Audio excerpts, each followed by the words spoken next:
গত শুক্রবার tour D ফ্রান্সের সপ্তম পর্যায়ের প্রতিযোগিতায় স্ত্রীকে চুমু খেয়ে ফরাসি সাইক্লিস্ট জুলিও বেহনার্দোকে জরিমানা গুনাসহ চাইতে হয়েছে ক্ষমা।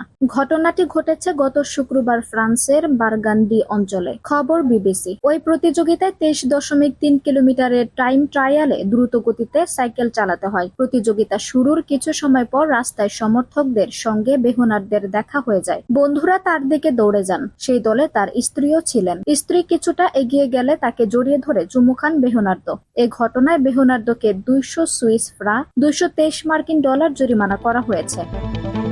সামাজিক যোগাযোগ মাধ্যমে এক পোস্টে বেহনার্দো খেলার ভাবমূর্তি নষ্ট করার জন্য ইউসিআই এর কাছে ক্ষমা চেয়ে লিখেছেন, এই মুহূর্তটিকে স্মরণীয় করে রাখতে প্রতিদিন জরিমানা দিতে রাজি আছি। এর আগেও একই ধরনের নিয়ম ভাঙার কারণে কিছু প্রতিযোগীকে সমপরিমাণ জরিমানা দিতে হয়েছে। প্রতিযোগিতার শেষে একটি টেলিভিশন চ্যানেলকে দেওয়া সাক্ষাৎকারে বেহনার্দো বলেন, এটা ছিল অসাধারণ। আমার স্ত্রী কয়েক সপ্তাহ ধরে বন্ধুদের সঙ্গে মিলে এটা প্রতিযোগিতার জন্য কাজ করেছে।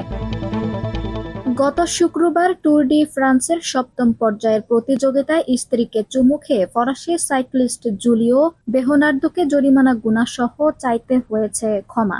ঘটনাটি ঘটেছে গত শুক্রবার ফ্রান্সের বারগান্ডি অঞ্চলে। খবর বিবিসি। ওই প্রতিযোগিতায় 23.3 কিলোমিটারের টাইম ট্রায়ালে দ্রুত গতিতে সাইকেল চালাতে হয়। প্রতিযোগিতা শুরুর কিছু সময় পর রাস্তায় সমর্থকদের সঙ্গে বেহনার্দের দেখা হয়ে যায়। বন্ধুরা তার দিকে দৌড়ে যান। সেই দলে তার স্ত্রীও ছিলেন। স্ত্রী কিছুটা এগিয়ে গেলে তাকে জড়িয়ে ধরে চুমু খান বেহনার্দো। এ ঘটনায় বেহনার্দোকে 200 সুইস ফ্রা $223 জরিমানা করা হয়েছে। সামাজিক যোগাযোগ মাধ্যমে এক পোস্টে বেহনার্দো খেলার ভাবমূর্তি নষ্ট করার জন্য ইউসিআই এর কাছে ক্ষমা চেয়ে লিখেছেন, এই মুহূর্তটিকে স্মরণীয় করে রাখতে প্রতিদিন জরিমানা দিতে রাজি আছি। এর আগেও একই ধরনের নিয়ম ভাঙার কারণে কিছু প্রতিযোগীকে সমপরিমাণ জরিমানা দিতে হয়েছে। প্রতিযোগিতার শেষে একটি টেলিভিশন চ্যানেলকে দেওয়া সাক্ষাৎকারে বেহনার্দো বলেন, এটা ছিল অসাধারণ। আমার স্ত্রী কয়েক সপ্তাহ ধরে বন্ধুদের সঙ্গে মিলে এটা প্রতিযোগিতার জন্য কাজ করেছে। আঞ্জুম হক আরবি, টাইম নিউজ ডেস্ক।